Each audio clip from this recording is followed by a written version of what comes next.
What's happening, everyone? Michael Olivas here. I asked my future scheduled guests to adapt their advice and responses to current times. This is a COVID-19 special edition where I will ask entrepreneurs how this current epidemic is affecting their business and life and what their advice is for you. I get it, Life Nation. I'm not just a podcast host. I'm an entrepreneur, just like you. My companies are having to pivot and innovate just to stay afloat, and I'm hearing it from guests and colleagues alike. Stay motivated, refocus, and trust me that those companies and individuals who truly strategize to get through this will flourish when it inevitably comes to an end. You're listening to the Business and Life Podcast, where 7 days a week, proven entrepreneurs share their success stories, failures, and give you true value on how you can build a great business and an awesome life. With your host, Mike Olivas. What's happening in business and life? Welcome to the Best of the Week episode where you'll hear the best advice and sound bombs from this week's guests. Enjoy, listen carefully, but more importantly, implement. The first piece of advice I'll say is you're going to be meeting a lot of people, and a lot of people are going to be what I refer to as negative energy. They're just going to take away, and they're going to take away. They're not going to be additive.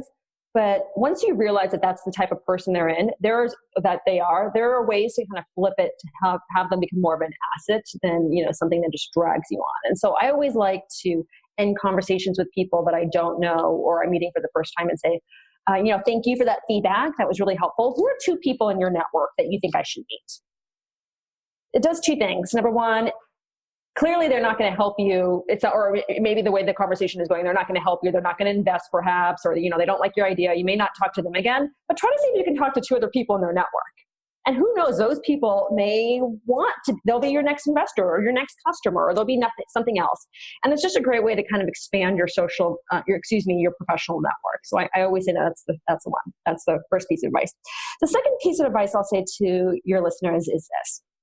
I find the advice that you need to follow your passion and your passion is your North Star to be a lot of rubbish.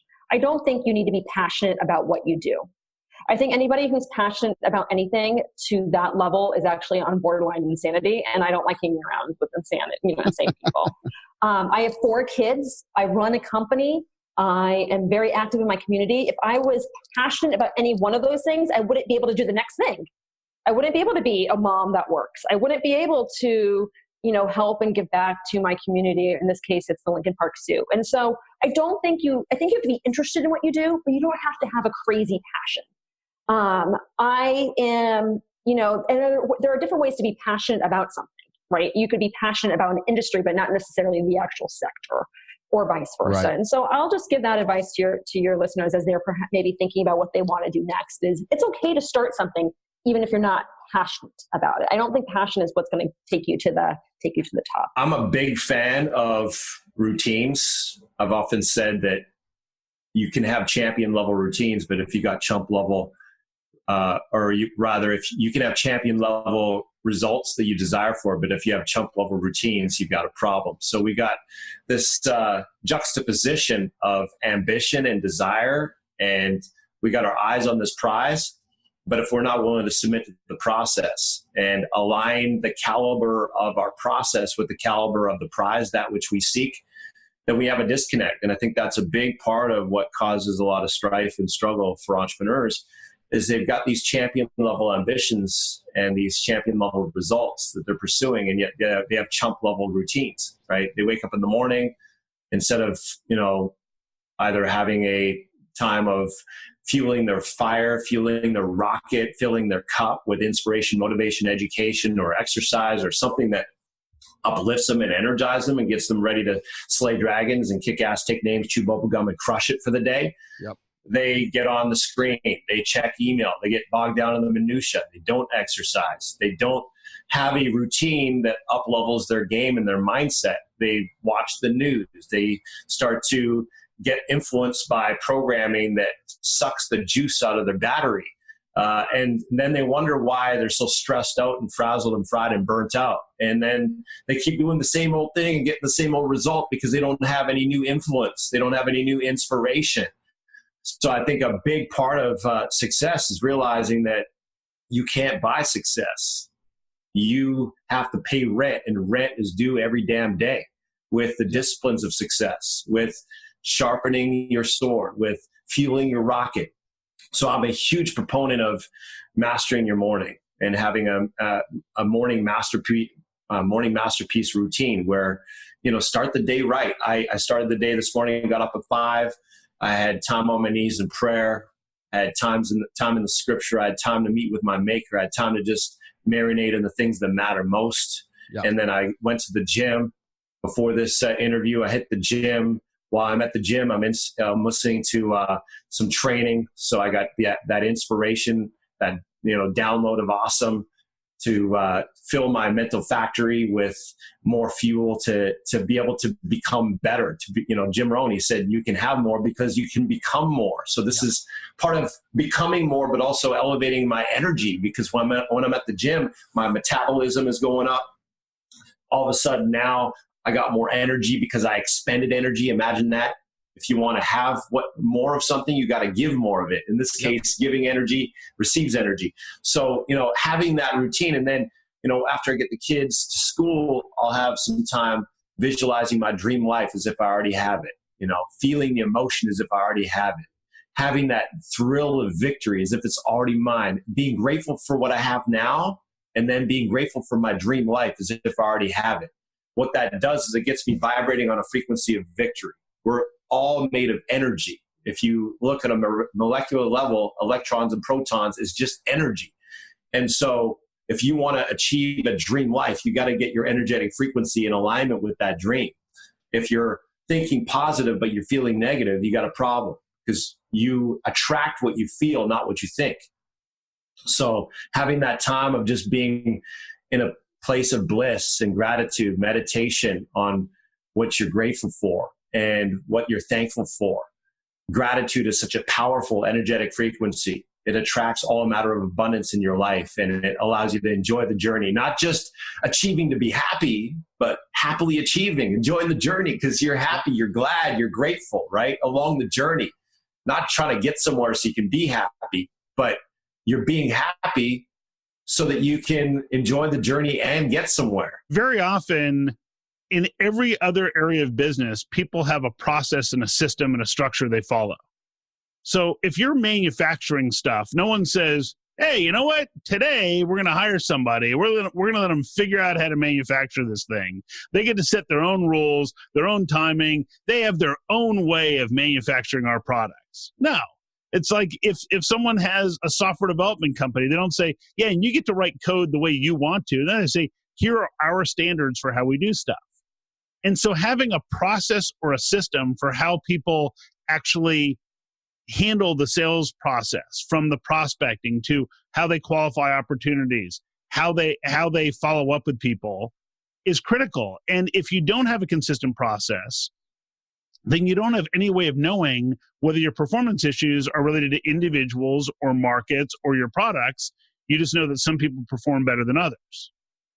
So it's critical to have a consistent process and then hold people accountable. So the first thing is that if you don't know what problems you solve and for whom, then you shouldn't have any salespeople. Because if you don't know the audience you serve and why they would care about what you have, then you're setting people up for failure right away. So first you need to know that.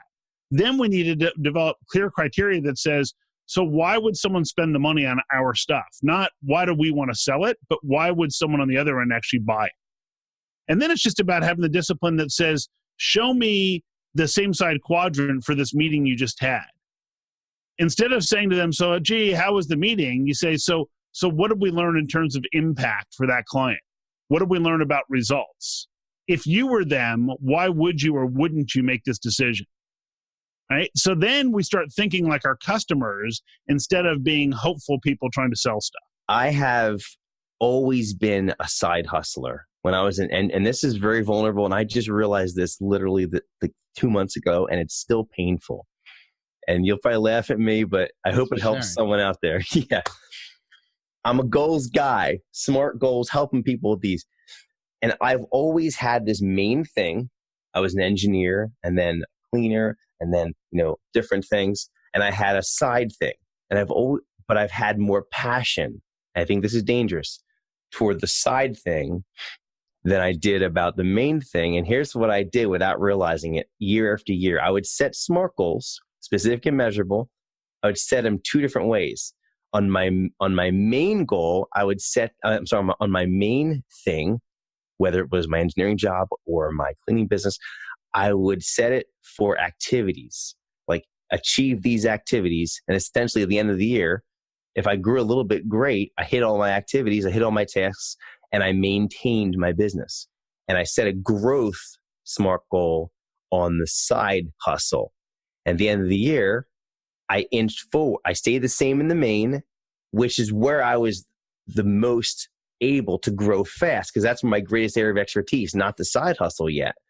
So I poured the energy into the side hustle and I grew a little bit. So maintained and grew a little bit. So my curve is like this. And if I would have switched those a decade ago, literally, I tracked my notebooks back to 2012 and I almost wanted to, I wanted to throw up all over the floor. Mike, I was sobbing when I saw this, but I switched my goals, Mike, at the beginning of this year. I said, no more of this, Ken. I need to do my growth goal on my main business and set activity goals on my side business. Yeah. And as a result of that, I'm already seeing that they're both growing now. And so that's a huge tip. I think that we have to be weary about that. If you're so fired up and passionate about your side thing, be careful, because I believe the main thing you have is a gift, and you ought to honor the gift you've got. There's a tendency to think a certain way that we're trained through higher education. And that's that life is a pass fail. You go research a report, you write the report, you might submit a draft in college, and then you revise it, and then you get a grade on it. And I would argue that even though that's what our education system teaches, this pass-fail mentality, that the most successful people that I have met are those that view everything as an experiment. And so to try something new, to say, I hope this works out, but if it doesn't, then I'm getting information still. And so the less that we attach to the actual outcome, the easier it is to say, I'm going to just gather information here. So for example, Podcast Launch School, this e-course we've spent some time building, we had checks all the way along to see if it was going to pass before we spent hours and hours and hours building out this course. So to even just email my list and say, I'm planning in early 2020, this was probably September of last year, to launch a course about podcasting. If you're interested in this, here's what I'm planning to cover. But if you opt into this early opt-in, well, then, you're going to get first access. Now, if I had one person opt into that, that gives me information where maybe I shouldn't proceed and waste a ton of time and money on it. So the more that you can view things as an experiment where you're gathering information, the easier it's going to be to move in the direction that your audience is going and to launch new things that they're willing to pay for. We all have been through ups and downs, okay? And for a lot of people out there, this might be their first down, okay? I mean, Yep. I've been through multiple. I remember I was in the car business when 9/11 hit. That was like nothing moved for like at least 3 or 4 months. Wow. The crash of 2008, well, that was a gradual thing. It was like the roller coaster effect. We were all going up and then we went down. I think if, by looking back, the times that I went through these downs, if I only would have dusted myself off and got back in there sooner, I would have made such a difference. So instead of sitting in the corner of your room, sucking your thumb, telling the bullshit lies you want to tell yourself about why you should be in the position you're in, you need to get out there and not so much think about what you're going to do, but you have to apply action to that. With the action and the movement, you can get yourself moving forward. Well, how do you do that, Dave? Well, you can do it within, okay? It's a lot harder to go within, to get yourself pumped up. Yeah. But you need to reach out to leaders in the community. I mean, listen, podcasts, videos, you can watch all the inspirational shit you want. Yeah. But if you don't enact upon it, you're not going to get anywhere. So you need to phone a friend. You need to reach out to that leader in the community and ask for help, okay? Because there's guys like myself, I don't have a problem doing it. And I think people, and it's human nature, they're scared or they're embarrassed to say, hey, Mike, I'm really down in the dumps. Can you help me? Can you give me a couple pieces of advice to get me back and going in the right direction? And I think that's just a humility thing, embarrassment thing. I don't know. It's just, especially guys never want to ask for help. It's Sure, like, no, of course, I know what I'm doing. Life Nation, you got to remember that in order for things to change, you must change. And in order for things to get better, you must get better. You just got better by hanging out with me, Michael Levis, and the Business and Life Nation. So come back tomorrow because I'm here dropping sound bombs 7 days a week, baby. If you'd like to subscribe, please do, so you can take action and execute. See you tomorrow.